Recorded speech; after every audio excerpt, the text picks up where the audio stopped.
A ring turned up in the dirt plain gold, its engraving dulled by salt and time. The man who bent to pick it up didn't know our names, only that the band was warm from the sun and small enough to fit a young woman's hand. He brushed the grit away with his thumb, and the letters came back faint but stubborn, like voices pushing through static. Tell me where you're listening from, and tap subscribe if you think every buried truth deserves daylight. I keep the summer of '97 in a drawer in my mind, the way I keep important documents reachable and worn from handling. Back then, I lived in a second-floor walk-up off Wiles Road in Coral Springs, the kind of place where neighbors exchanged grocery coupons and the sprinklers chattered to life at 5 a.m. You could set your watch by the routine, the school buses at 7:15, the garbage truck at 8, the afternoon thunderheads building over the Everglades, like dark ships squeezing the light. Days smelled like lawn clippings and sunscreen. Nights hummed with cicadas and distant air conditioners working through the heat. I was 24, then a hospice aide studying for my RN license, living on coffee, secondhand paperbacks, and a battered Honda Civic that rattled above 50 miles an hour.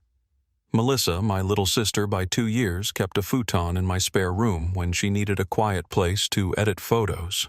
She'd spread her gear across the carpet camera body lenses laid out like silver coins, rolls of film labeled in her tidy block letters.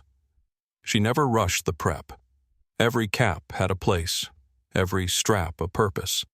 She could capture a sliver of sunlight on a chipped mug and make it look like a cathedral window. Daniel came into our family with the steadiness of a good tide. He had that accountant's habit of making neat piles, receipts, travel notes, tiny to-do lists he'd fold in half and slip into his pocket. At dinner, he'd listen more than talk, then drop one dry remark that set us all laughing. If Melissa was a window thrown open to the sky, Daniel was the frame that held the view. Together, they made sense. The wedding was small by choice. A sun-struck white church east of University Drive, glass doors propped open to coax a breeze. The sanctuary was bright enough to make everyone squint. Lilies lined the aisle, the scent strong as honey. Mom cried in those hitching bursts that embarrassed her, and Daniel's mother pressed tissues into her hand in silent sympathy. I stood with Melissa in the anteroom while she pinned her grandmother's silver brooch to the ribbon at her waist. She whispered, "Hold still," then laughed at herself, and the pins shook a little. When the doors opened and the organ found the first notes, she squeezed my fingers once hard, then let go. They came out into heat that lay over the parking lot like a blanket. Guests fanned themselves with folded programs. Robert Foster shook hands like a man guarding something precious, and Elaine floated from group to group in a daze that looked like joy. There was a sheet cake from Publix's pale frosting softening in the sun, and a punch bowl that kept having to be refilled with ice. The whole thing felt homemade right down to the bouquet tossed too high so it stuck in a ceiling vent, and we all cheered when the maintenance man wiggled it free with a broom handle. It was the planning afterward that showed me the shape of their life. Daniel had mapped out their honeymoon in a folder he carried under his arm. Miami flight numbers, hotel confirmations, a page of emergency contacts written in his blocky hand. "It's a private island," he told me, tapping the brochure, the glossy page catching the overhead light. "No crowds. We'll be able to hear ourselves think." Melissa leaned over his shoulder chin on his collarbone and said, "Hear the waves first." She had her camera bag open on my kitchen counter, ticking off items out loud like a spell. Extra batteries, filters the light meter, 3 rolls more than she'd need because she never wanted to choose between a good sunset and a great one. We had tacos that night. Ground beef, shredded lettuce, a jar of salsa that stained the cutting board red, and talked about nothing in particular. Daniel left early to get his suit pressed. Melissa stayed to wash dishes, sleeves rolled to her elbows. She used the green scrubber with focus like polishing a lens. "You'll send a postcard," I said, knowing she'd forget. A whole stack, she promised, then admitted she'd probably send one and bring the rest home to tape on the fridge. Our corner of Broward County held its own rhythm in June. Heat rose off the asphalt in wavering lines. The pool at our apartment complex sounded like summer camp kids shrieking radios drifting old Motown through palm leaves. I'd visit patients in their low, cool houses, moving slowly so pills didn't jostle in their plastic cups, writing down blood pressures and noting who smiled when I said their grandkids might visit. I loved the steadiness of it, the tangible work of smoothing sheets and timing meds and chasing small discomforts away. It made the world manageable. You did the next thing and the next thing after that. Daniel and Melissa came by one last time the night before they left. They parked under the jacaranda tree that shed purple blossoms like confetti across the pavement. Melissa wore her hair in a loose knot, stray strands catching the porch light. Daniel lugged their suitcase up the stairs and set it against the wall, already zipped the tape with his name wrapped around the handle. We ate ice pops on the landing, the sweet going sticky too fast, and talked about car rentals and the shade of blue water they were about to see. He teased her that she'd use all her film in 2 days. She swore she'd be disciplined this time and then glanced at her camera bag like a guilty accomplice. The next morning broke bright and plain, the way departures often do.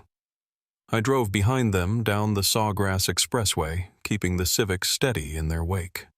Traffic pulsed around us southbound toward Miami. It was 86 degrees before noon and climbing. We said our goodbyes at the curb with airport security waving people along. Robert and Elaine met us there. Robert took Daniel into that awkward father-son hug men do when they're holding back tears, and Elaine cradled Melissa's face between her hands and murmured a blessing. Melissa turned to me last. We didn't cry. We made a show of being practical. Watch your bags, call when you land, sunscreen, please. And then I watched them walk into the sliding glass doors, the camera strap crossing her chest, his folder tucked against his side like a passport. Coral Springs settled back into itself after that. I worked a double shift. The air conditioning in the hospice wing set a little too cool, the linoleum underfoot clean enough to reflect the fluorescent light. At home, I watered the potted fern that never seemed to die even under my neglect, and folded a small pile of laundry on the couch while the ceiling fan clicked at each rotation. It was fine, those ordinary hours, the kind that pass unnoticed except for what we later load onto them. Their calls came like clockwork that first day, short and happy. The airport had been easy, the boat ride smooth, the room right on the sand. Daniel said you can throw a seashell from the porch and hit the tide line. In the background, I heard wind, and what I thought was a gull. Melissa took the phone and spilled a rush of details, the color of the water so clear you could read a dime at 12 feet, the way the light slid off the leaves at 4 o'clock, the sound the palm fronds made when a breeze moved through like dresses rustling in a choir loft. "I'm going to chase the morning light tomorrow," she said. He already promised to carry my bag. They were due back at the end of the week. I had a welcome home dinner planned, roast chicken green beans with almonds, a key lime pie I'd pretend was harder to make than it is. I bought lemons and limes at the Winn-Dixie and left them in a glass bowl to scent the counter. Every time I walked past, the smell caught me, and I thought of them tucked into a little bungalow with the ocean outside and the porch boards warm to bare feet. There were small things I noticed now that I didn't then. That brochure Daniel showed me its map was a watercolor wash with the interior painted in green with no names, no distances, just the word nature. He liked that feature, the absence of clutter. Melissa joked they'd live on the beach anyway. Trails were for people with boots and mosquito nets. I also remember a comment the boatman made when I asked about their transfer time. How he shrugged and said, "Depends who's using the dock." Like the dock belonged to more than one place. It slid past me, then another casual phrase in a day full of them. The night after they arrived, I fell asleep to a thunderhead that never broke. Heat lightning rippled silently over the western sky, turning the blinds into a stuttering film reel. I woke once near midnight and stood at my kitchen sink drinking water from the tap, the cold running a long time before it turned that way. The complex was dark and familiar. The glow of a neighbor's TV, the porch light across the courtyard burning a soft circle into the concrete, the hiss of a sprinkler coming on somewhere beyond the hedge. In those few minutes, the world felt contained and knowable, all its parts behaving. Morning brought a steady sun and things to do. I pulled on my scrubs and drove east with the radio low, catching a traffic update and a song that had been hitched to the charts all month. At lunch, I wrote their names on a sticky note and stuck it to my planner call after 6. It was a habit as much as a reminder. We were a family of checklists, born from a mother who taught us that if you wrote it down, you'd keep your word. By late afternoon, clouds marched in off the glades, stacking like slate shingles. The patio flags across the street stiffened in the breeze. I set the table for one without thinking, fork to the left, knife to the right, and turned the TV on for company, a baseball game out of Miami. The broadcaster's voice drifting warm and a little bored. The phone sat on the counter beside my keys, the cord curled into a spiral from years of being twisted during conversations that ran long. 6 o'clock slid past. I wiped the counter with a dishcloth and told myself to wait a few minutes. 7 came and I called their room, half expecting to interrupt them mid-dinner with the ocean low in the background. The line rang and rang, then clicked to a neutral tone the way hotel phones do when no one bothers to set up a greeting. I hung up and tried again, just to be sure, and then set the receiver down like it might bruise if I was careless. Across the courtyard, someone switched on a porch light. A moth found it and began its clumsy orbit, hitting and dropping, hitting and dropping.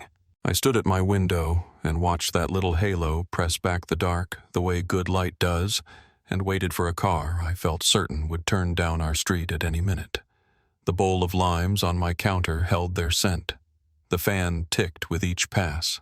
The phone sat quiet, heavy as a held breath. It was almost midnight when I gave up waiting. The porch light across the courtyard had burned itself into a smaller circle the way old bulbs do when they're tired. I kept thinking maybe I'd written down the wrong time, that they were just out late, maybe a dinner on the beach or a walk after sunset. Still, something inside me wouldn't settle. I called again before I went to bed, but the line just rang and rang until the connection clicked over to silence. By morning, I tried once more and got the same thing. I told myself not to overreact, that maybe their phone was off the hook or the signal was bad. It was a small island after all. But by noon, the worry had already begun to crawl under my skin. I remember the sky that day, flat blue, no clouds at all. The kind of day you feel guilty wasting indoors. I'd been at work since 7, checking vitals, handing out morning meds, doing the routine things that fill a nurse's day. Around lunch, I slipped into the break room and called the resort. The woman who answered spoke softly, polite, but distant. She said she'd transfer me to the front desk, but then the line went dead. When I called back, she told me she couldn't locate anyone by that name, and that the manager would return my call. He never did. That night, I drove to Mom's house, and we sat at her kitchen table with the phone between us like it was an altar.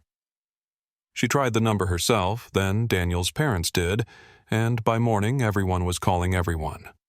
The resort finally answered, said they'd check on the couple and call right back. I remember the sound of Mom's spoon hitting her coffee cup, that soft clink over and over again. Then the phone rang and the manager's voice came through a man named Harlan Calm, almost too calm. He said the room was tidy, that their belongings were still there, but the staff hadn't seen them since breakfast the previous morning. He added, "It's possible they went out exploring. We often find guests walking the trails." I asked what that meant. Had they checked those trails? He said they were conducting a perimeter review. The words were so rehearsed they didn't even sound human. Daniel's father, Robert, was on the next flight south. I went with him, leaving Mom to keep the calls going from home. The plane was only half full, and neither of us said much. When we landed in Nassau, the air hit us like a wall wet heavy smelling of salt and something metallic. From there, a smaller charter took us to the island, the propellers chopping the air so hard it rattled in my chest. The resort came into view as a cluster of pale roofs ringed by palms so small it barely looked like a place people lived. A woman from the staff met us on the dock, her smile flickering in and out, like she didn't know which expression was safest. The bungalow was the first place we asked to see. Inside it looked like a photograph of calm bed-made curtains, drawn back sunlight pooling on the floor. Daniel's wallet was on the dresser, Melissa's purse beside it.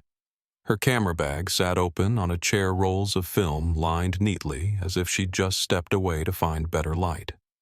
Out on the porch, 2 glasses waited on the railing, a crust of sugar still clinging to the rims, champagne flattened by the heat. There was a book folded open on the table, a towel draped across the chair. It felt like they'd simply walked out and forgotten to come back. I stood there staring at those glasses until the sweat slid down my back. The staff had already searched the shoreline and called the small local police out from the neighboring island. When they arrived, 2 men in short-sleeved uniforms walked through the bungalow, careful not to touch anything, but also not writing much down. One took photographs with a disposable camera he bought at the resort gift shop. They asked when we'd last spoken to the couple what time they'd last been seen. I told them about the phone call, the laughter in the background, the way Melissa described the water as so clear you could read a dime on the bottom. The officer nodded, said quietly, "The currents here, they can surprise people." His tone carried the answer before he said it. Drowning. We went to the beach anyway, though the tide had already shifted. The sand was pale gold, the water rolling easy and deceitful. No debris, no footprints beyond what the staff had already left. Robert kept scanning the horizon as though something might float back. That night, the police brought in 2 local fishermen to drag the shallows while others combed the narrow paths leading inland. They found nothing. No clothing, no cameras, no signs of a struggle. Just the ordinary litter of paradise coconuts, driftwood, the occasional beer can. Days folded into each other after that. The resort staff grew restless around us. They had new guests arriving, and we could feel the quiet pressure to move along to keep the show going. Every conversation began with sympathy and ended with reassurance. Accidents happen. The sea is unpredictable. I wanted to believe it, but there were things that didn't fit. Melissa's shoes sat by the door, both pairs. She wasn't the type to walk barefoot into a forest trail or swim without a towel nearby. And Daniel, he wouldn't have gone anywhere without his folder, the one with their documents and insurance information. It was still under the bed where he'd kept it. By the end of the week, the search was scaled back. The authorities said they'd exhausted every lead. They were kind but efficient, explaining that without new evidence, there was little more they could do. Robert tried to stay composed, but when we boarded the ferry back to the main island, he looked like a man trying to hold a house upright with his hands. On the ride back, I stared at the horizon until it blurred the sun dropping into the water like a coin through glass. Back home, the days went gray. News crews showed up for a while, then faded away when there was nothing dramatic to film. We met with consular officials, filled out forms, gave statements, mailed copies of photographs and passport numbers. Everyone promised to stay in touch, but the calls thinned out as summer faded. By autumn, only family and a few close friends still checked in. I'd leave the porch light on some nights without meaning to, a habit I didn't even notice until my neighbor mentioned it. When winter came, I went through Melissa's things, her old prints, her darkroom notes, the stack of photo envelopes she'd meant to develop. Every image felt like proof of how much she loved being alive. There was one roll she'd left undeveloped labeled June Wedding. I had it processed at a small shop in town. The last frame stopped me cold, she and Daniel standing on a beach the same day they disappeared. The light behind them was low and orange, his arm around her shoulders, both of them looking just left of the lens, as if distracted by something off-frame. I kept staring at that tiny sliver of beach beyond them, wondering what had pulled their eyes away. The following spring, the case was officially suspended. The paperwork called it missing, presumed drowned. I couldn't bring myself to accept it, though I said the words when people asked. There was no wreckage, no remains, no trace of their clothes. The ocean, I knew, could be cruel, but it also gave things back, bottles, wood, even jewelry washed up eventually. Nothing ever came. Sometimes I'd dream about them on another island, living quietly somewhere, but the dreams always ended the same way, a phone ringing somewhere I couldn't reach. Years passed like slow weather. I moved north for work, but the file stayed in a drawer in my new house. Letters from the embassy. Old newspaper clippings, my own notes on what still didn't make sense. I called the resort once a year, always speaking to someone new, always hearing the same apology. The name changed after a while. New management, new branding. They'd rebuilt some of the bungalows, paved the main path. Each year they sounded more polished, less haunted. Then, 9 years later, a call came from a number I didn't recognize. The voice on the other end was Canadian, calm but shaken. He said he'd been hiking with his wife on that same island on one of the new inland trails. He mentioned finding something strange, an old backpack half buried near a clearing. Inside was a sun-bleached wallet with a Florida driver's license. The name, he said, was Daniel Foster. I remember pressing the phone to my ear and stepping outside, the air suddenly thin. I asked where exactly they'd found it, and he gave me a description, a trail about a mile from the staff service road near a stand of thick brush. Then he hesitated and said there were other things, too. Things they couldn't explain. It looked like remains, he added softly. When I hung up, I sat on the back steps for a long time, watching the dusk sink into the yard. The crickets had started early that evening, a steady pulse under the quiet. I thought about that photograph, their eyes turned toward something out of frame, and the way Melissa's handwriting curved when she labeled her film rolls. For the first time in nearly a decade, the silence around their story had cracked open, and what waited on the other side of it was darker than I'd ever let myself imagine. The call from that Canadian man echoed through me for days before I could act on it. I remember the way his voice trembled when he said the words, "We found a wallet," and how the silence that followed carried more weight than anything else. My first thought wasn't disbelief. It was recognition. I'd been waiting 9 years for the sound of something breaking through the quiet. Now that it had, I couldn't tell if I felt relief or dread. That night I sat on my porch with a notebook and tried to write down everything he'd told me, every description, every pause. By morning I had a single sentence scrawled at the top of the page: Daniel never left that island. When the authorities confirmed it, I was already back in Florida, sitting across from a man from the Bureau who looked too young to have been working cases in '97. He showed me a photograph of the license, the edges curled from heat.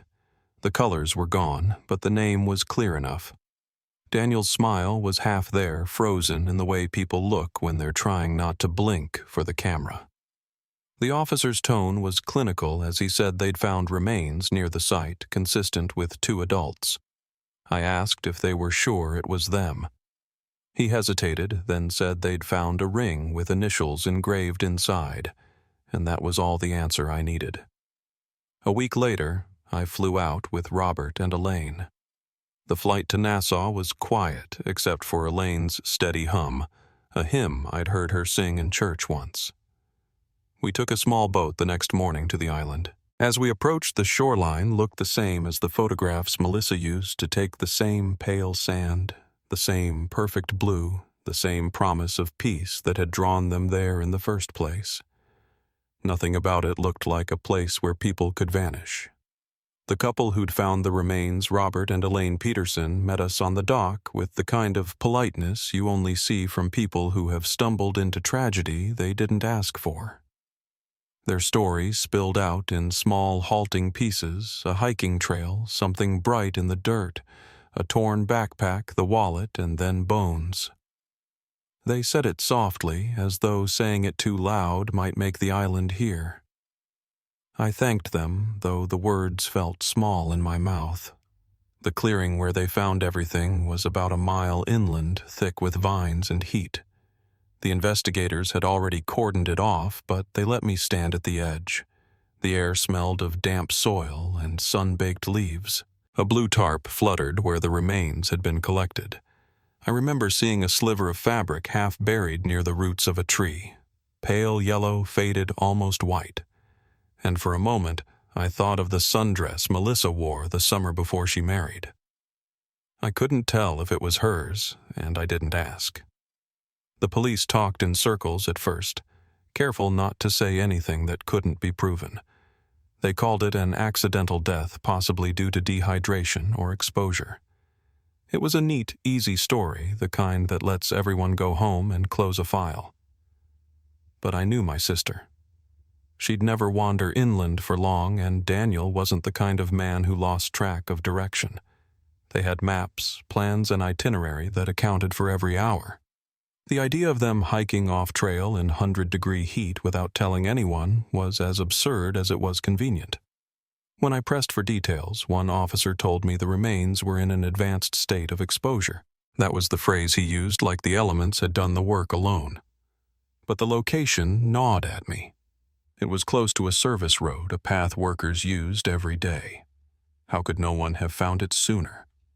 When I asked, the resort's manager gave a practiced smile and said the area had been overgrown for years hardly visited. I watched him talk the way his eyes kept flicking toward the journalists setting up by the dock. He wasn't thinking about the couple who'd died there. He was thinking about the headlines. Later that evening, I sat on the porch of the small guest cabin they'd given us. The same wind that used to lift Melissa's hair during beach photos moved through the palms, soft and warm. Somewhere down the shore, the Petersons were packing their things to leave. I could hear faint laughter from the resort bar glasses, clinking someone playing steel drum music to keep the tourists happy. It was a strange dissonant sound, the living moving on while the dead were finally being counted. The next morning, the forensic team briefed us before we left. They'd matched the bones to both Daniel and Melissa. Fragments of clothing confirmed what they'd worn. A ring with Daniel's initials, a watch that had stopped at some unknown hour. They didn't have an exact cause of death, no visible trauma, no bullet holes, no fractures, just time and weather and what one examiner called environmental interference. But when they said case closed, I felt something colder than grief settle in me. It wasn't over. It couldn't be. Back home, I started making calls again. The resort's history was surprisingly hard to trace. Ownership had changed hands multiple times, and the original company no longer existed under the same name. But buried in small Bahamian papers were stories, ones that never made it past the island's edge. A fisherman who never returned from a solo trip in the 70s. A couple reported missing in the early 80s who the resort claimed had checked out early. Each story carried the same ending. No investigation, no closure, no follow-up. It was a pattern invisible to anyone who didn't look closely. Daniel's father was the first to say it out loud. We were sitting in his workshop, the smell of machine oil and sawdust heavy in the air. He said, "They saw something they weren't supposed to." I wanted to argue, to cling to the hope that this was all just tragic coincidence, but his words had the ring of something too simple to ignore. Melissa was never good at pretending she hadn't noticed something. If she saw wrongdoing, she'd talk about it, photograph it, question it. And Daniel would follow her anywhere, even into trouble. I started digging through my sister's old files again, looking for any trace of what she might have captured on that island. I found negatives, wedding photos, a few stray beach prints. But her camera, the one she carried everywhere, was still missing. It wasn't listed among the recovered belongings, not even as damaged equipment. The police shrugged when I asked about it. Maybe it was stolen, they said, or lost to the sea. That explanation sat wrong with me. Melissa never lost track of her camera. She treated it like another limb. Months went by, and then the journalist showed up. His name was Michael Graves, a thin man with windburned skin and a calm way of speaking that made people tell him more than they intended. He'd been covering disappearances across the Caribbean and had read about Daniel and Melissa in a brief wire story. He asked if he could interview me, and I said yes, partly because I wanted someone to listen who wasn't afraid to follow the thread. We met in a diner off the highway. He ordered black coffee and listened as I told him everything: the wedding, the trip, the call, the discovery. When I mentioned the resort's earlier disappearances, his eyes narrowed. He said he'd heard whispers of similar cases linked to smuggling routes, boats coming and going at night shipments that weren't on any manifest. Islands like that were perfect for hiding things. Small police force, limited oversight, plenty of tourists to blur the timeline. Within a month, Graves was on the island. He interviewed former employees, retired officers, even a man who used to ferry supplies from Nassau. Piece by piece, a picture formed, one I wished I could unsee. There had been unmarked boats docking after dark equipment carried through the back paths under tarps. Certain guests granted access to areas closed to others. One staff member claimed he'd heard arguing near the docks the night before the couple vanished. He hadn't spoken before because management warned him to stay quiet or lose his job. When Graves called to share what he'd learned, his voice had that tightness people get when they're standing close to something dangerous. "Your sister's camera," he said. If she took pictures of what was happening out there, that might have been enough. I asked enough for what, and he said, to make someone nervous. In the following weeks, I began to see my sister's last days differently, not as a tragedy born of nature, but of human choice. Every silence from the resort, every delay, every missing record started to fit into place. And yet there was still no proof. The bones gave no cause of death, and without evidence, suspicion is just air. The last time I spoke with Graves that year, he sounded tired but determined. He told me he'd keep looking, that he was returning to the island with 2 local trackers to follow the old service paths. There's more buried there, he said. Not just them. Evidence. I didn't know if he meant that literally or as a warning. When I hung up the phone, the evening sun had slipped low behind the trees outside my kitchen window. I thought about Melissa's laughter, how it used to echo down the hall when she found something she loved, a color, a photograph, a line of music. It hit me then how cruel the silence had become. For 9 years I'd prayed for answers, and now that the ground had started to give them up, I wasn't sure I wanted to know what else it held. Still, I set a fresh notebook on the table and began to write. Dates, names, fragments of conversations, all of it. Because one thing had become clear: the island hadn't forgotten them. It had simply waited for someone willing to keep asking. And somewhere out there, I was certain the missing camera was waiting to proof of whatever truth Daniel and Melissa had seen before the island decided to take it back. Michael Graves called again in early spring, his voice hoarse from the island wind that seemed to live in his phone line. He'd been back there for weeks, tracing every forgotten path that snaked inland. "I think I found something," he said, and paused like he wasn't sure how much to tell me yet. When he finally spoke again, his voice had dropped into something close to disbelief. "It's a metal box," he said. "Buried, rusted, but sealed." I pictured him kneeling in the dirt, brushing the earth away with his hands. What was inside, he explained, was mostly ruined, waterlogged pages, mold fragments of paper that fell apart when touched. But one page had survived. A single half-legible entry dated June 16, 1997, written in Melissa's unmistakable handwriting. He read it aloud. "Danny says we shouldn't go back to the lodge tonight. He thinks we saw something we weren't meant to."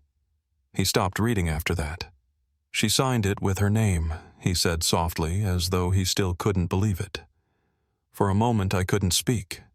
It was like hearing her voice again, faint but steady across the years. I asked him to send a photograph of the page, but he refused, not out of secrecy, but caution.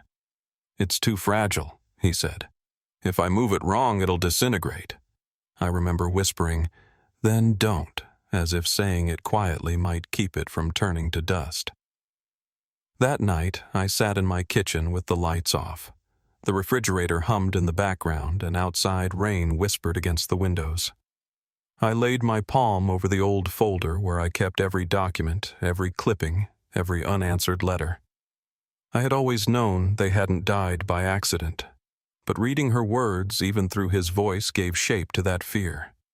Whatever they saw that night, it scared them enough to stay away from safety, and that decision had cost them everything. Graves flew back to Florida 2 days later, and we met at a coffee shop near the airport. He looked worn out the way people do after carrying too much heat and too little sleep. He spread his notes across the table maps, transcribed interviews, lists of names. The details came out like puzzle pieces. Unmarked boats docking after dark. Strange cargo moved through the service trail, and resort staff told to keep quiet about it. He had spoken to a retired dockhand who remembered Daniel arguing with someone near the water the night before they vanished, a man not listed as staff or guest. No one knew his name, only that he came and went without a trace. Graves believed it was all connected, a smuggling route using the island's privacy as cover. The more he talked, the more it sounded plausible. It would explain the silence, the missing records, even why local authorities had pushed so hard to close the case. If she took pictures, he said they'd show everything. He meant Melissa's camera, the one piece of evidence still unaccounted for. Find that camera, he said, and you'll find the truth. After that meeting, my life rearranged itself around the search. Every spare hour went to writing letters, making calls, chasing names Graves had gathered. We spoke almost daily, comparing notes. I learned that the resort had quietly changed ownership again. New name, same staff, same denial. When I asked to speak to the new manager, the receptionist told me she had no record of the Fosters ever staying there. My voice trembled when I said, "They died there." She hung up before I could finish. Graves went back anyway. He wasn't the kind of man who scared easily, but I could tell the island was getting to him. His calls grew shorter, his tone heavier. Then, one afternoon, I answered the phone to silence on the other end. After a few seconds, he whispered, "You need to hear this." He'd returned to the same clearing where he'd found the journal. About half a mile deeper into the brush, he and 2 local trackers uncovered a tripod metal corroded but unmistakably part of camera equipment. Beneath it, they found fragments of photographic film fused into the soil, blackened and warped. The images were gone, melted by time and weather. Still, he said, it proved something. Melissa had been taking pictures in that area before she disappeared. They weren't hiking, he said. They were documenting something. I pressed him for more, but he grew quiet, and for the first time since I'd met him, I heard fear in his voice. "Claire," he said, "someone doesn't want this story told." He'd been followed on the island first by a man on a motorbike, then by a black Jeep that showed up near the dock every night he was there. He tried to laugh it off, but his laugh didn't land right. Weeks passed. Then his second article hit the papers. It didn't read like an investigation, it read like a warning. He accused both the resort and the local authorities of negligence, at best collusion at worst. He wrote, "This island is not just a paradise for travelers. It is a vault for secrets built on the bones of those who asked the wrong questions." The story caught fire online. People who'd stayed at the resort began sharing their own strange experiences. Restricted areas, unexplained noises at night, missing personal items. It was enough to stir public outrage, but not enough for a conviction. I remember the day we held the vigil. It was humid and bright, the kind of heat that makes candles weep before they're lit. We stood outside the resort gates, Graves beside me, a small group of locals, and a handful of journalists scattered along the fence. I held a photo of Melissa in her wedding dress, smiling into the camera with that reckless trust she always had in life. I read from a paper I could barely see through my tears. They thought we'd forget I said. They thought silence would bury them too. I don't know if anyone heard me over the wind. A few weeks later, Graves called with a tremor in his voice that wasn't fatigue. This time, it was adrenaline. He'd gone back into the island's archives, the local maintenance records from 1997, the year of the honeymoon. Most had been shredded or water damaged, but in a box marked for disposal, he found a torn page from an old logbook. It listed 2 unregistered guests, male and female, seen near service docks after dark. The entry was dated the same night Daniel and Melissa vanished. The initials beside it were hard to read, but the handwriting was hurried, almost like someone had wanted to note it before it disappeared from memory. When he told me that, everything fell into place with a clarity that chilled me. They had seen something they weren't supposed to, something happening near those docks that night. And whoever was responsible had made sure they wouldn't talk. The bodies being moved years later, the missing camera, the false reports, it all fit. The island hadn't just forgotten them. It had buried them twice. Forensic re-examinations began later that year after Graves' article drew enough pressure. The technology had advanced, allowing a closer look at the remains. The new analysis revealed faint marks on the bones, abrasions on the ribs, bruising patterns around the wrists, consistent with restraint. It wasn't enough to call it homicide, but it was enough to reopen the file. The coroner also concluded that the bones had been exposed for far less than 9 years, more like 6 or 7. That meant the remains had been moved hidden for years before being placed where the hikers eventually found them. Someone had waited until time and memory dulled before planting them back in plain sight. When I heard that, my body went cold. The thought of someone handling them, relocating them like objects, made me physically ill. I went outside and sat on the curb until the sky turned gray. Across the street, a child's toy car was parked in the grass, bright red against the dull earth. For some reason, it made me think of the broken objects found near the clearing, bits of fabric, shards of glass. Things that once belonged to people who probably never left that island either. Not long after the resort announced it would be closing for renovations. But word spread fast that crews were bulldozing parts of the interior, sealing off old trails, tearing down maintenance sheds. Graves warned that evidence was being erased. He went back one final time that season, but half the island was already off limits. He said it felt like walking through a crime scene being paved over in real time. Still, we didn't stop. We organized. We wrote letters. We brought the story to anyone who would listen. I carried Melissa's journal page in a plastic sleeve everywhere I went. Danny says we saw something we weren't meant to. Those words became both a wound and a compass. By the end of that year, pressure from international agencies forced the island's government to reopen the case. For the first time, officials admitted there was credible evidence of human interference. It was a careful phrase, but it meant everything. They were no longer just 2 names on a missing persons list. The world had to say their deaths weren't an accident. But even then, questions multiplied faster than answers. Records were still missing, witnesses had vanished, and the one piece of evidence that could tie it all together, Melissa's camera, was still lost. Graves called one night, sounding older than I remembered. "It's out there somewhere," he said. "Maybe underwater, maybe in a drawer someone's too afraid to open. But it exists." I told him I believed him, and I did. In early 2010, a diver exploring the northern cove found fragments of plastic and metal wedged deep in a submerged cave.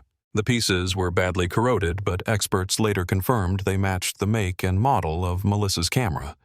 The memory card was gone, dissolved by salt and time, but the camera itself had been deliberately thrown into the sea. Someone wanted its silence to be permanent. When I heard the news, I drove to the coast near my home and stood by the water for a long time. The wind was cold that evening, the surf slow and gray. I tried to imagine the last photograph that camera had taken, the frame that was worth killing for. I couldn't see it, but I could feel its weight. Whatever it was, it had shown something powerful enough that people had spent more than a decade trying to bury it. And still, after everything, the ocean gave back a trace of truth. Just enough to say they didn't disappear on their own. Just enough to keep us searching for the rest. I still remember the night I got the call about the diver. His voice was calm, almost hesitant, like he didn't want to be the one to bring the past back to life.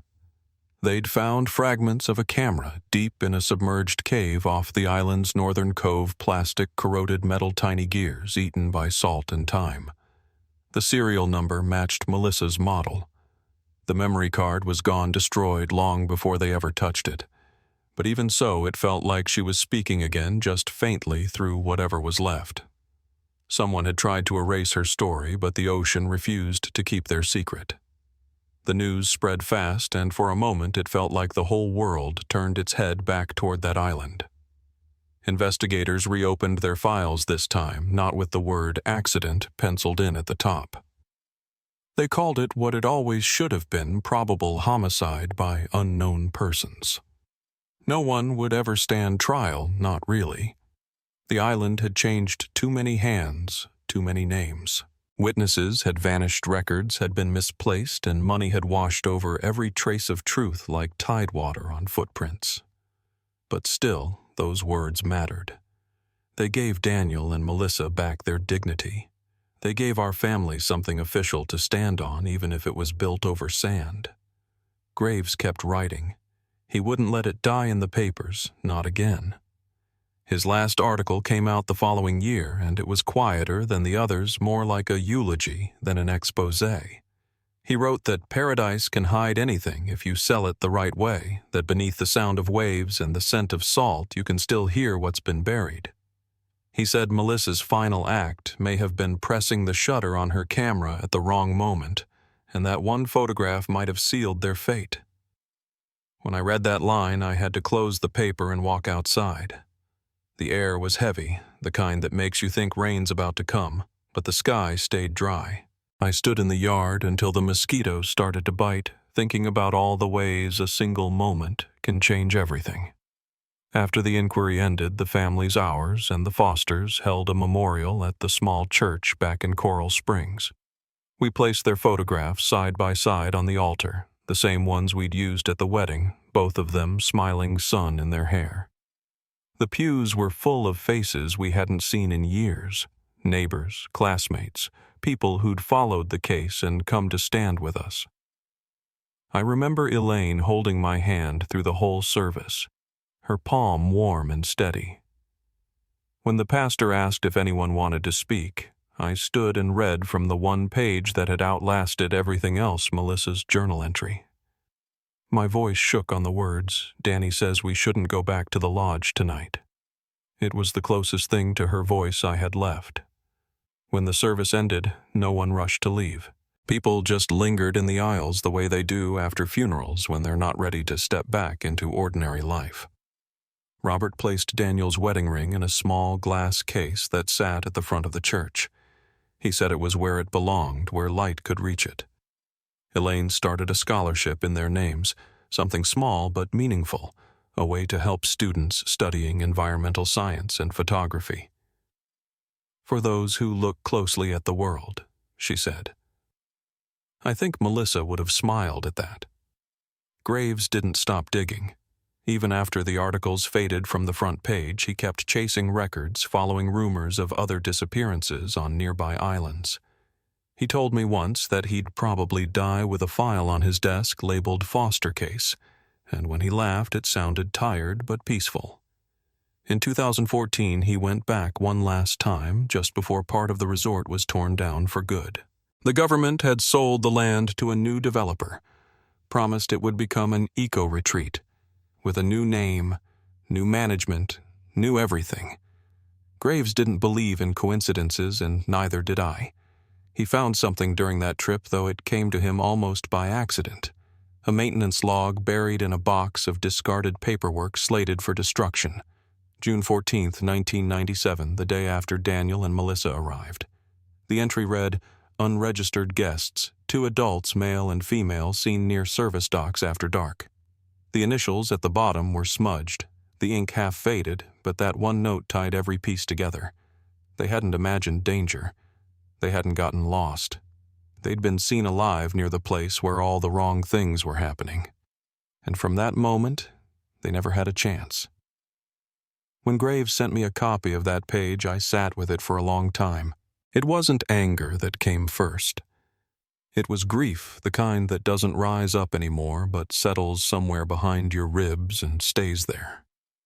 For years I'd dreamed of justice, of names and charges and sentences that would balance the scales. But looking at that page, I realized we'd never get that. Not in the way people expect when they hear the word justice. What we had instead was truth fragmented, imperfect, but real. Sometimes that has to be enough.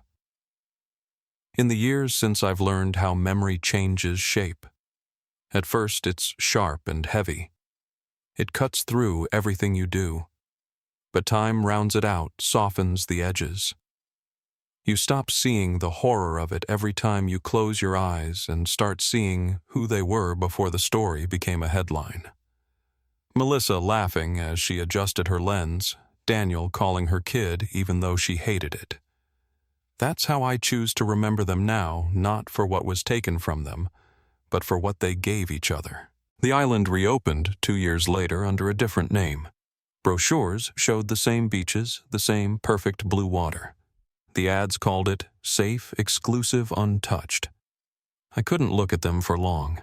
Every wave, every palm tree, every sunset looked like a cover for what it once hid. Graves told me he'd gone back one final time after the resort changed hands. "It's beautiful," he said, "and that's the worst part." He meant that it looked just like it always had, as if none of it ever happened. A few of the old employees finally spoke up in small ways, letters sent anonymously, messages forwarded through journalists. One wrote, "We were told to stay quiet. If anyone asked, say they went hiking." Another said he'd heard gunfire the night the couple vanished but was told to keep it to himself. None of it led to arrests, but it confirmed what we already knew. The silence hadn't been ignorance, it had been protection for someone's profit or power. These days I keep a framed copy of Melissa's photo, the last one she took on that beach, on my bookshelf. The light behind them is low and gold, Daniel's arm resting around her shoulders. They're both looking off to the side toward something we'll never see. Maybe it was just the tide, maybe something more. I've come to believe that in that split second before the shutter closed, she already knew something wasn't right. There's a flicker in her eyes, something between curiosity and unease that still haunts me when I look too long. I visit their resting place once a year, usually on a quiet Sunday morning. The marker is simple, their names, the dates, and a single line beneath, "Together always." The ground there is shaded by a magnolia tree that blooms late in the season. When the petals fall, they blanket the soil like folded paper. Sometimes I read aloud from her journal, even though I've memorized every word by now. Other times I just sit and listen to the wind move through the branches. I like to think that somewhere that sound reaches them. It's strange how grief becomes routine. You get up, make your coffee, go to work, laugh at things again. But then a smell, a sound, a line from an old song will pull you right back to the edge of that island, standing in the heat with the surf whispering against the sand. I used to fight those moments. Now I let them come. They're proof that love doesn't disappear just because the people do. If there's one thing I've learned, it's that truth doesn't always roar when it arrives. Sometimes it comes in fragments, a torn journal page, a rusted camera, a note scribbled in the margin of a forgotten logbook. Piece by piece, those fragments build a voice strong enough to be heard. Melissa and Daniel never got to tell their story, but we did it for them. And that, in its own quiet way, feels like justice. When I look back now, I don't see the island as a place anymore. I see it as a lesson, a reminder that beauty and danger can live side by side, and that sometimes the most peaceful view hides the darkest truth. I think about how easy it is to trust the world when it's smiling at you, and how quickly that smile can turn to silence. So when people ask me why I still talk about it, why I haven't let it rest, I tell them it's not about reopening wounds. It's about keeping their names from being buried again. Every story like theirs carries a warning written in the smallest details. Don't assume safety just because the sky is blue. Don't trust a paradise that asks for your silence. I know the ocean will keep its secrets. It always has. But it also has a way of returning what matters most, even if it takes years. A wallet, a ring, a fragment of a camera, a truth that refuses to stay buried. And if that's the only justice we ever get, then it will have to be enough. If this story stayed with you, share it not for views, not for numbers, but so no one's name gets lost to the dark. Because remembering even quietly is its own kind of light.